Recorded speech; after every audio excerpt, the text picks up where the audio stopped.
नमस्कार दोस्तों, मेरा नाम है शशिकांत पंडित और आपका स्वागत है मूनस्टोन क्लासेस में। तो इस वीडियो में हम लोग क्लास 10th की सोशल साइंस की सिविक्स की हम लोग रैपिड रिविजन्स करेंगे with the help of MCQ. तो इस पर्टिकुलर वीडियो में मैं 65 एमसीक्यू क्वेश्चंस जो कि सारे ही सिविक्स के जितने भी चैप्टर्स है उसमें से हम लोग डिस्कस करेंगे। तो काफ़ी ये थोड़ी सी लेंदी होगी वीडियो, लेकिन काफ़ी रैपिड होगी। ठीक है, तो इस वीडियो को अंत तक ज़रूर देखिएगा और अगर वीडियो पसंद आए तो लाइक शेयर सब्सक्राइब ज़रूर कीजिएगा। इससे पहले मैंने जो है इकोनॉमिक से वीडियोस बना चुके हैं रैपिड से रिवीजन की, और हिस्ट्री एंड ज्योग्राफी की भी बहुत जल्द वीडियो आ जाएंगी। ठीक है, तो चलिए हम इस वीडियो को स्टार्ट करते हैं और इस वीडियो का सबसे पहला क्वेश्चन देख लेते हैं।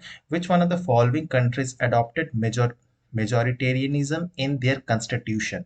ठीक है, बेल्जियम, इंडिया, जर्मनी, श्रीलंका। तो ये पहले चैप्टर से है। तो ये कौन सा आंसर होगा? तो इसका आंसर होगा श्रीलंका। श्रीलंका ने अप्लाई किया था मेजोरिटेरियनिज्म। ठीक है, तो जिसमें उन्होंने सिंगलिस्ट बुद्धिस्ट को ऑफिशियल मान लिया था। ठीक है, ये होगा option number D. Question number second पे चलते हैं। Which one of the following countries does not share its boundary with Belgium. Belgium के साथ कौन बाउंड्री शेयर नहीं करता? France, Netherlands, Sweden, Luxembourg. इसका सही आंसर होगा option number C, Sweden. Sweden जो है नॉर्वे, फिनलैंड उसके पास में है। ठीक है, तो वो इंग्लिश चैनल पास करके जाना पड़ेगा। ठीक है, तो option number C is our correct answer. बहुत ध्यान से पढ़िएगा।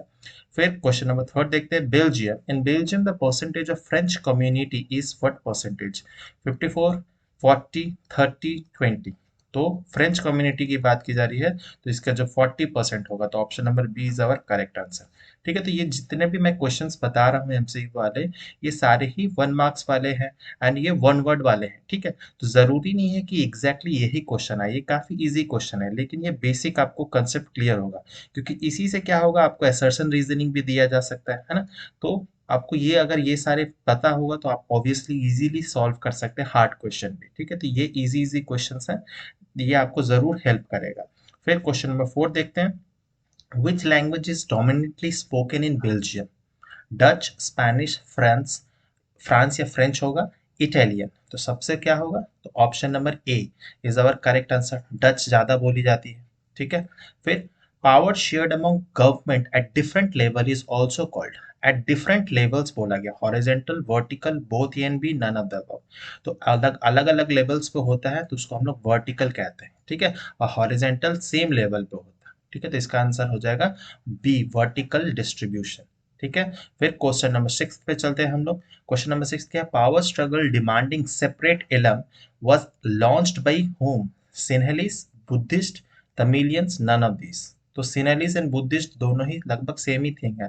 ठीक है, तो ऑप्शन नंबर सी, जो तमिलियंस थे उन्होंने डिमांड किया था तमिल एलम का एक नया स्टेट बनाने के लिए। ठीक है, नेक्स्ट हम लोग चलते हैं question number 7। Which of the following is the capital city of Belgium? Bruges, Brussels, Ghent, Antwerp.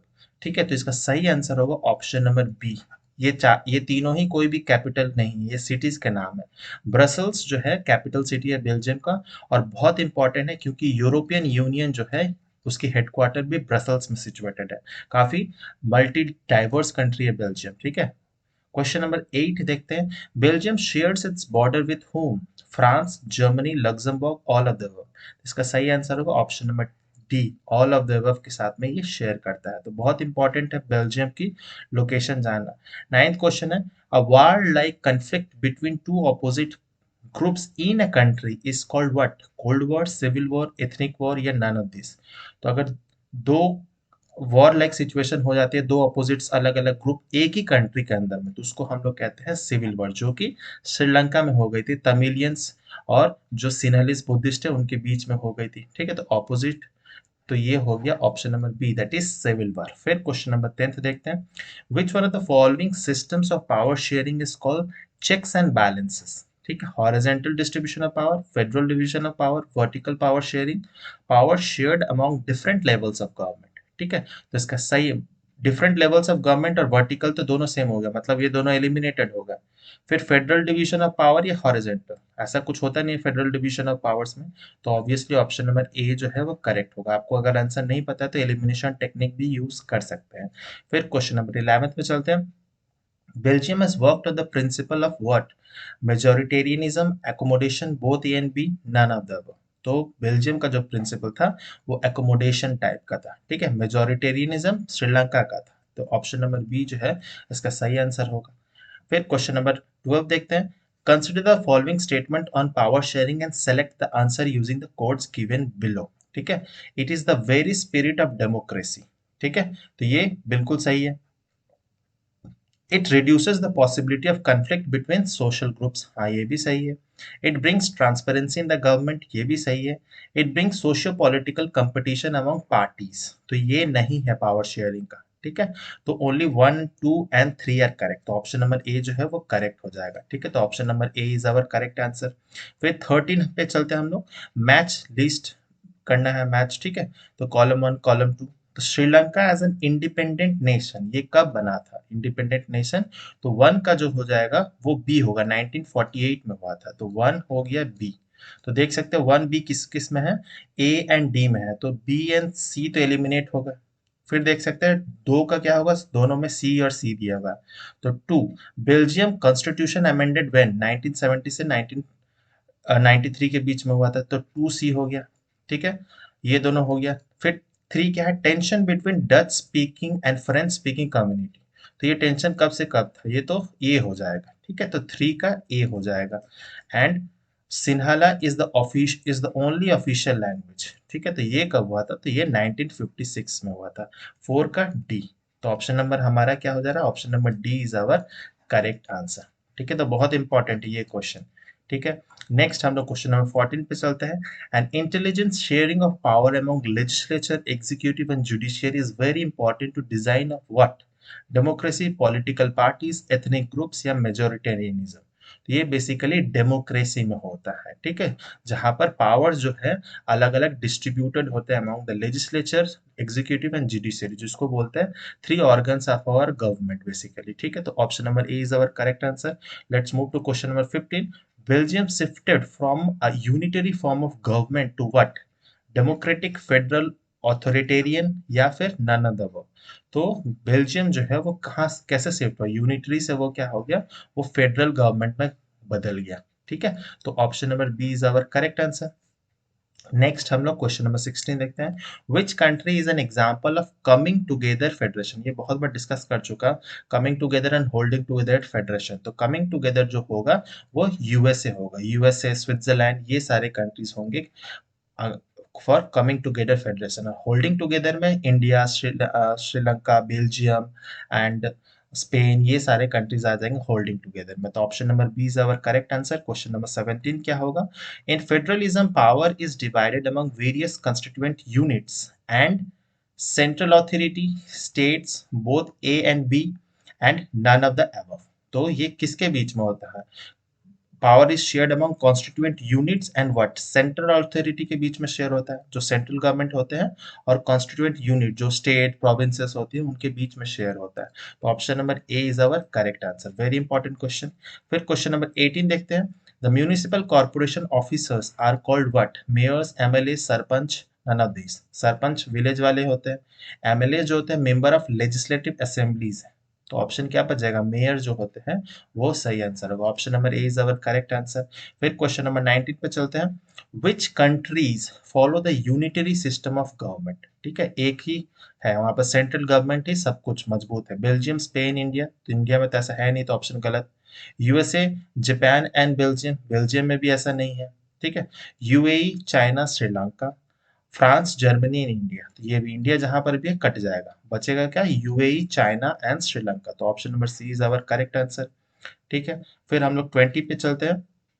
State government has power of its own for which it is not answerable to, ठीक है, which it is not answerable to, state government किसके answerable नहीं है, central government, judiciary, both and B या none of the above, तो इसका सही answer जो होगा वो सेंट्रल गवर्नमेंट का होगा, ठीक है। तो state government has power of its own for which is not answerable to the central government, वो जुडिशियरी के आंसरेबल तो है लेकिन सेंट्रल गवर्नमेंट का ऐसा कुछ है नहीं, ठीक है। तो option number A is our correct answer, ठीक है।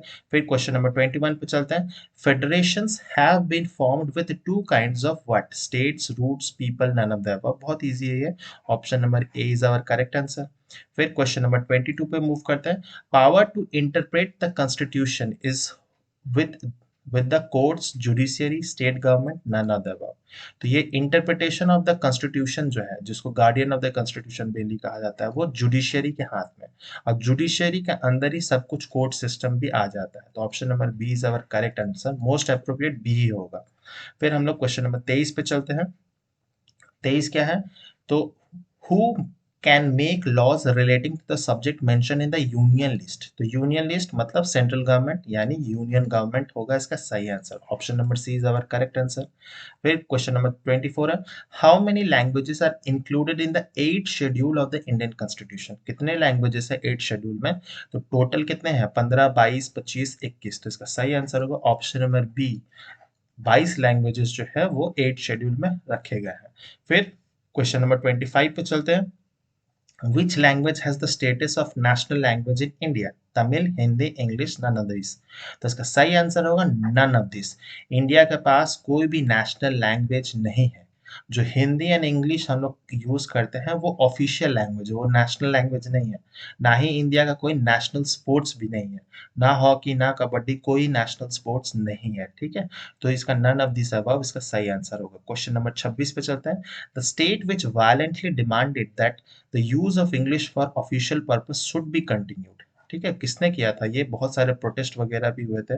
केरला, कर्नाटका, तमिलनाडु, आंध्र प्रदेश। ये तो कंफर्म है साउथ इंडियन स्टेट ही किसी ने किया होगा, लेकिन सबसे ज्यादा जो प्रोटेस्ट हुए थे वायलेंट वो हुआ था तमिलनाडु में। तो option number C is our correct answer.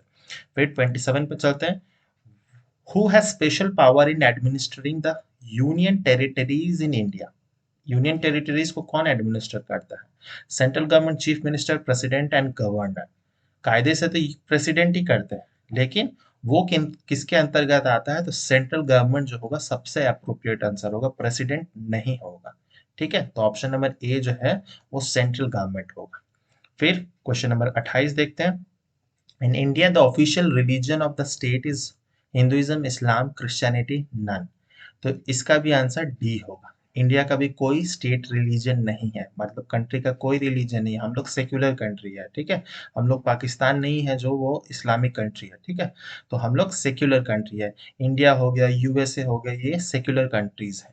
फिर क्वेश्चन नंबर 29 है हमारा, the system in which father is known as the head of the family. इसको क्या कहते हैं? Father is the head of the family. Monarchy, patriarchy, hierarchy, none of the above. बहुत easy है, option number B. आप बहुत news में सुनते होंगे पैट्रियार्की के बारे में, पैट्रियार्कल सोसाइटी। फिर question number 30, in which system of elected bodies about 1/3 seats are reserved for women. Panchayat and municipals, Lok Sabha, state assemblies, none of this. तो इसका सही आंसर होगा option number A, panchayat and municipals. ठीक है, option number A is the correct answer. फिर question number 31, a person who believes in equal rights and opportunities for men and women is termed as feminist, patriarchy, caste hierarchy, social change. तो ये equal rights में भी इसको कहते हैं feminist. Option number ए। ये सारे ही टर्म्स यूज किए गए हैं कीवर्ड्स में, इसीलिए यहाँ से क्वेश्चंस बनते हैं। फिर क्वेश्चन नंबर 32 देखते हैं। Which leader work for the elimination of caste system in India. ठीक है, तो बहुत इंपॉर्टेंट है ये। Jyotiba Phule, doctor B R Ambedkar, Mahatma Gandhi, Periyar, Ramaswamy Naicker. Raja Ram Mohan Roy, doctor B R Ambedkar, Mahatma Gandhi. ठीक है, फिर ज्योतिबा फुले, पेरियर, रामास्वामी नायकर, महात्मा गांधी, स्वामी विवेकानंद, ज्योतिबा फुले, राजा राम मोहन रॉय। तो इसका सही आंसर क्या होना चाहिए? तो इसका सही आंसर होगा option number A, Jyotiba Phule, B R Ambedkar, Mahatma Gandhi, Periyar, Ramaswamy Naicker. ठीक है, तो ये सारे ही लोअर कास्ट से बिलोंग करते थे। Option number A is our most accurate answer. फिर 33 पे मूव करेंगे। The equal remuneration act was established in 1977, 76, 67, 86। तो इसका सही आंसर होगा ऑप्शन नंबर बी। ठीक है, जस्ट इमरजेंसी के बाद में ही ये हुआ था 1976 में। फिर gender division in the society is based on what? Social expectation, stereotypes, both A and B, none of this. तो इसका सही आंसर क्या होगा? Option number C is the correct answer. 35 पे चलते हैं। In India seats are reserved for women in Lok Sabha, state legislative assemblies, Panchayati Raj bodies, cabinet. तो इसका सही आंसर होगा ऑप्शन नंबर सी, अब क्या हो रहा है कि पार्लियामेंट में भी सीट्स रिजर्व हो चुके हैं, नए बिल आए हैं। ठीक है, तो अगर ये ऑल ऑफ द अबव वाला भी ऑप्शन होगा तो ऑल ऑफ द अबव भी होगा। ठीक है, रिजर्वेशन अब आ चुके हैं बहुत सारे स्टेट में, 50% तक भी रिजर्वेशन है, कहीं कहीं पर 1/3 है, कहीं पे 50% रिजर्वेशन दी गई है। फिर क्वेश्चन नंबर 36 चलते हैं। इक्वल वेजेस एक्ट क्या सिग्निफाई करते हैं? ठीक है, law that deals with family related matter नहीं। Law provides that equal wage should be paid for equal job for both women and men, ये तो सही लग रहा है। An act which signifies that all work inside the home is done by the women of the family नहीं। A radical law against discriminatory attitude and sexual division of labour, ये भी नहीं है। तो ऑप्शन नंबर बी जो है वो most accurate answer होगा। फिर क्वेश्चन नंबर 37 जो है, what is the signed document submitted to an officer regarding his her personal information? Affidavit, declaration, agreement, appeal. इसका सही आंसर होगा एफिडेविट। ठीक है, तो एफिडेविट वो पर्सनल इंफॉर्मेशन में दिया जाता है। फिर 38 क्या है? Berlusconi was the prime minister of Dash. His company owns TV channels. The most important publishing company, a football club, AC Milan. अगर आप फुटबॉल देखते होंगे यूरोपियंस लीग, तो उसमें आप इस क्लब के बारे में सुने ही होंगे। तो सही आंसर क्या होगा? इटली हो जाएगा इसका सही आंसर। ठीक है, फिर ला लीगा जो देखते होंगे। 38 के बाद 39 पे चलते हैं हम लोग। How many numbers of parties are registered with the election commission of India? ठीक है, 7,000 से भी ज्यादा, लेस देन 750, 700 या मोर देन 750। ठीक है, तो इसका सही जो आंसर होगा option number D, more than 750 parties. ठीक है, ये रजिस्टर्ड है। ठीक है, फिर political parties are allotted symbols, कौन अलॉट करता है symbols? Government of India, constitution of India, party leader या इलेक्शन कमीशन? तो ये करता है option number D, that is election commission of India, ECI, एक कॉन्स्टिट्यूशनल बॉडी है, वेरी वेरी इंपॉर्टेंट है, इससे क्वेश्चंस बनते हैं। ठीक है, फिर 41 देखते हैं। Bahujan Samaj Party was founded by whom? B R Ambedkar, Kanshi Ram, Mamata Banerjee या श्यामा प्रसाद? तो इसका सही आंसर होगा ऑप्शन नंबर बी, कांशीराम द्वारा की गई थी। 42 देखते हैं हम लोग। विच country is an example of multi party system? India, UK, USA, China? China तो बिल्कुल नहीं है। यूएसए भी हो सकता है आपको लगता हो, लेकिन यूएसए एंड यूनाइटेड किंगडम जो है बाई पार्टी सिस्टम है या डुअल पार्टी सिस्टम है। इसका सही आंसर होगा ऑप्शन नंबर ए, इंडिया। ठीक है, 43rd देखते हैं। इन कंट्रीज लाइक इंडिया, दैस choose candidate for contesting elections, कौन चूज करता है, किसको टिकट मिलती है? ठीक है, top party leaders, members of party, supporters of party, government officer? तो ऑब्वियसली जो टॉप पार्टी लीडर्स होते हैं वही चूज करते हैं मेनली, किसको किसको टिकट देना है, नहीं देना है। फिर 44 देखते हैं हम लोग। मैच द फॉलोइंग, कब कब हुआ था ये फॉर्म? तो भारतीय जनता पार्टी कब हुआ था? तो ये होगा बी, 1 का हो जाएगा हमारा बी। फिर इंडियन नेशनल कांग्रेस सबसे पहले फॉर्म हुआ था, सबसे पुरानी पार्टी है, 2 हो जाएगा सी। फिर नेशनलिस्ट कांग्रेस पार्टी, ठीक है, तो ये हुआ था D, option number D, 3D। And CPIM, communist party of India, Marxist जो है, वो हुआ था ए में, 1964 में हुआ था। तो 1B, 2C, 3D and 4A। ठीक है, तो ऑप्शन नंबर ए जो है हमारा करेक्ट आंसर हो जाएगा। फिर 44 देख 45 है। विच of the following is not a function of a political party? Political party का फंक्शन क्या नहीं है, नॉट है। ठीक है, बहुत इंपॉर्टेंट है। To articulate the will of the people, हाँ इसका फंक्शन होता है। To form and run government होता है। To recruit and train readers, ये भी होता है। टू प्रोवाइड सोशल सर्विसेज, तो ये पॉलिटिकल पार्टी का ऐसा फंक्शन नहीं है, बहुत इंपॉर्टेंट है। ये सोशल सर्विस गवर्नमेंट का काम है, पॉलिटिकल पार्टीज का नहीं है। इनडायरेक्टली पॉलिटिकल पार्टीज का ही है, लेकिन ये गवर्नमेंट करती है सोशल सर्विसेज, जो भी पावर में रहती है वही काम होता है। ठीक है, जो अपोजिशन पार्टी वो कैसे सोशल सर्विस प्रोवाइड कर सकती है? फिर 46 देखते हैं, मैच करना है ये। ठीक है, तो कांग्रेस पार्टी, तो कांग्रेस पार्टी कौन सी है? अलायंस, तो इसको बोलते हैं यूनाइटेड प्रोग्रेसिव अलायंस, ए हो जाएगा 3। ठीक है, फिर भारतीय जनता पार्टी, ये कौन सा है? तो नेशनल डेमोक्रेटिक अलायंस, एनडीए जिसको कहते हैं। फिर सी क्या होगा? कम्युनिस्ट पार्टी ऑफ इंडिया जो है वो लेफ्ट फ्रंट बोला जाता है, C4 हो जाएगा। बचेगा क्या? डी हमारा 2, तेलुगुना राष्ट्र जो है स्टेट पार्टी है। ठीक है, तो ये आंसर हमारा क्या आ जाएगा? वो होगा A3, B1, C4 and D2, that is option number C is our correct answer. फिर हम लोग 47 पे चल चलते हैं। What is the meaning of alliance? ठीक है, या गठबंधन जिसको बोलते हैं, coalition. two parties together form the government, leftist and rightist together form the government, when state and national parties together form the government, when several parties in a multi-party system join for the purpose of contesting election and winning power। ये सबसे appropriate answer होगा, तो option number D जो है सबसे correct answer होगा। फिर हम 48 पे आते हैं, which of this countries is having bi party system, ये पहले भी बताया मैं, यूके इसका सही आंसर होगा। इंडिया में है मल्टी पार्टी, यूके में है बाई पार्टी, चाइना में है नो पार्टी सिस्टम, वहां पे एक ही पार्टी चलते हैं, यूनि पार्टी होता है, तो ऑप्शन नंबर बी इसका सही आंसर होगा। फिर 49 बी हो जाएगा, which of this is a national party, INC, Congress, CPI, BJP, ये ऑल ऑफ दिस होगा इसका सही आंसर। ठीक है, तो नेशनल पार्टी ये सारे ही हैं। फिर 50 में आ जाते हैं, what is the form full form of UPA, तो कांग्रेस की जो कोalition गवर्नमेंट है, यूनाइटेड क्या है, यूनाइटेड प्रोग्रेसिव अलायंस, तो ये सही आंसर होगा। ऑप्शन नंबर ए जो है सही आंसर होगा, ये तीनों ही गलत है। ठीक है, तो बहुत ध्यान से पढ़ना होगा।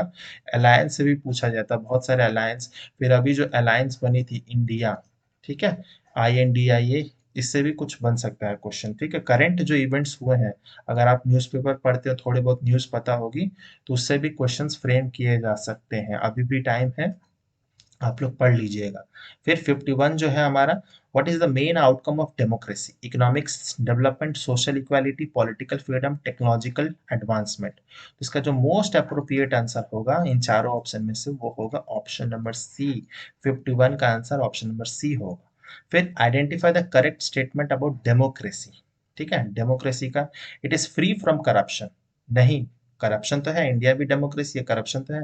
Democracy is free from social conflict, नहीं होता है। It is successful in eradicating poverty, क्या गरीबी खत्म हुई है इंडिया से, नहीं हुई है। It respects the individual dignity of India citizens, at least ये कॉन्स्टिट्यूशन में लिखा तो गया है। ठीक है, भले ही होता ना हो, क्या पता हो, लेकिन option D is our correct answer. फिर 53 हम लोग देखते हैं, democracy ensures that people have the right to what, right to what, vote and choose their representative, obtain free education, own private property without taxation, freedom of speech for selected individuals। तो इन चारों में से देखेंगे तो ये वाला अधिकार है हमारे पास, बाकी तीन अधिकार ये नहीं होंगे। Vote and choose their representative, जिसको यूनिवर्सल अडल्ट फ्रेंचाइजी भी कहा जाता है। फिर 54 में आते हैं, democracy is considered as a better form of government because why, it ensures economic development, it guarantees economic quality, it provides a method to resolve conflict। Option D both A and B, तो आपको लगेगा कि option D होगा, लेकिन इसका answer option D नहीं होगा, option number C is our correct answer. It provides a method to resolve conflict. ठीक है, ये नहीं होता है, ऐसा जरूरी नहीं है कि हर डेमोक्रेटिक कंट्री डेवलपमेंट हो, इक्वालिटी हो, ये नहीं होता है, लेकिन कॉन्फ्लिक्ट वाला सबसे अप्रोप्रिएट होगा। ठीक है, तो बहुत स्टूडेंट क्या करेंगे, ऑप्शन नंबर डी करके आएंगे, लेकिन आंसर ऑप्शन सी होगा। फिर 55 पे आते हैं, which of the following is an outcome of democratic rights, censorship of media, नहीं, surveillance of citizens, नहीं, protection from discrimination, strict control of political parties। तो डेमोक्रेटिक राइट्स में क्या आएगा, 55 का जो होगा सी होगा इसका आंसर, ये भी नहीं होता। फिर 56 देखते हैं, in a democratic country political leaders are accountable to what, corporation and businesses, नहीं, to judiciary and armed forces, नहीं, ये पाकिस्तान में होता होगा। The media and international organisation, नहीं, people of the country, democracy का मतलब ही यही है, पीपल्स रोल, पीपल के, जनता जनार्दन जिसे कहा जाता है, तो option number D is our correct answer. फिर 57 का हम लोग देखते हैं, what role does the media play in democracy. ठीक है, तो प्रोमोट गवर्नमेंट प्रोपागेंडा, बहुत हद तक आज का मीडिया यही करता है। To criticise the opposition party, ये भी आज का मीडिया करता है। To entertain the public with news stories, ये भी करता है आज के समय में जो मीडिया है। ठीक है, असली न्यूज तो बताता ही नहीं है। To inform the citizens and keep them informed about government action, जो कि करता ही नहीं है, लेकिन हमें थियोरेटिकली लिखना तो यही पड़ेगा ना, तो ऑप्शन डी होगा। ठीक है, तो ये जोक्स के लिए मैं कह रहा था, लेकिन इसका सही आंसर ऑप्शन नंबर डी होगा। फिर 58 हम लोग देख लेते हैं, which of the following is an essential outcome of democratic government। Democratic government का आउटकम क्या है, concentration of power in a single authority, क्या होता है ऐसा, तो वो तो ऑथोरिटेरियन हो जाएगा, तो ये नहीं होगा। फिर limited rights and freedom of citizens, नहीं, नॉर्थ कोरिया थोड़ी है हम लोग। फिर पीसफुल रिजोल्यूशन ऑफ कन्फ्लिक्ट, हाँ ये हो सकता है। रिजिड सोशल हायरार्की, ऐसा नहीं है, ये पुराने समय में होता हो, लेकिन 58 का आंसर जो होगा option number C is our correct answer. फिर 59 ए देखते हैं, a democratic government is elected by citizens and enjoys the confidence and trust of the citizen, this is known as what, legitimate government, transparent government, secular government या stable government. जो people के लिए जिम्मेदार है उसको हम लोग क्या बोलते हैं, गवर्नमेंट, और पीपल ने चूज किया उसको हम लोग लेजिटिमेट गवर्नमेंट बोलते हैं। ठीक है, पाकिस्तान में जो गवर्नमेंट बनती है वो इलेजिटिमेट है। ठीक है, वो मिलिट्री बनाता है। ठीक है, 59 के बाद आते हैं 60, the ultimate power in a democracy lies with whom, the president or the prime minister, the political parties, constitution and the rule of law, military and armed forces। तो सब अल्टीमेट पावर जो है, सबको लगेगा कि प्राइम मिनिस्टर के हाथ में है, प्रेसिडेंट के हाथ में है, नहीं। सबसे बड़ा है हमारे देश में वो है कॉन्स्टिट्यूशन, हमारा संविधान। ठीक है, संविधान से बढ़कर कोई नहीं है। ठीक है, ना ही रिलीजन है। तो 60 का आंसर सी हो जाएगा। फिर 61 क्या है, विच of the following is not an outcome of democracy, not पूछा गया। Transparency and accountability in governance, ठीक है, ये है। प्रोटेक्शन ऑफ माइनॉरिटी राइट, ये भी है। सेंट्रलाइज्ड डिसीजन मेकिंग, ये नहीं है। Promotion of individual freedom and rights, ये भी है। हमें नॉट पूछा गया तो ऑप्शन नंबर सी जो है वो हो जाएगा इसका सही आंसर, ऑप्शन सी। फिर 62 पे चलते हैं हम लोग, equal treatment of women in is a necessary ingredient of a democratic society, this means what. ठीक है, तो इक्वल रिम्यूनरेशन एक्ट से ही है। Most societies across the world are now increasingly women dominated, नहीं होगा ये सही answer. Women are actually always treated with respect, नहीं, हमेशा नहीं होता। It is now easier for women to legally wage struggle for their rights। हाँ, कुछ हद तक है राइट, लेकिन ये भी आंसर नहीं होगा। women are not ill treated anywhere in the world। ठीक है, तो ये क्या आंसर होगा, नहीं, ये भी नहीं होगा। तो हमारा जो आंसर है मोस्ट अप्रोप्रिएट जो लग रहा है वही ये ऑप्शन नंबर सी ही होगा। ठीक है, फिर 63 में आ जाते हैं, democracy stand much superior to any other form of government, है ना। इसको एनालाइज करने दिया जाता है, ये क्वेश्चन ही, ये पूरा लाइन ही दे दिया जाता है, इसको एनालाइज करने, critically analyse it, long question में आता है। तो क्यों होता है सुपीरियर, रिड्यूसिंग इकोनॉमिक इनइक्वालिटीज, ठीक है, फिर removing corruption, bring higher rate of economic growth, या promoting dignity and freedom of the individual. तो सबसे अप्रोप्रिएट जो आंसर आपके बुक में भी दिया गया है ये दोनों पॉइंट्स, वो है promoting dignity, freedom of the individual, है ना। Option number D is our correct answer. फिर क्वेश्चन नंबर 64 देखते हैं, what is the significance of regular free and fair election in democracy, ये भी लॉन्ग क्वेश्चन में बन सकता है। ठीक है, it ensures the continuity of the ruling party, नहीं। It provides an opportunity for people to elect the representative, hold them accountable, हाँ। It guarantees economic development and prosperity, कोई गारंटी नहीं है। It establishes a system of absolute monarchy, ये भी बिल्कुल गलत है। तो option number B is our correct answer. फिर क्वेश्चन नंबर 65 देखते हैं, what role does education play in the strengthening of democracy, education का क्या रोल है। ये भी सारे ही जो है लॉन्ग क्वेश्चन में बन सकते हैं ये सारे। It reinforces social hierarchies, it promotes intolerance and discrimination, ये दोनों ही नहीं है।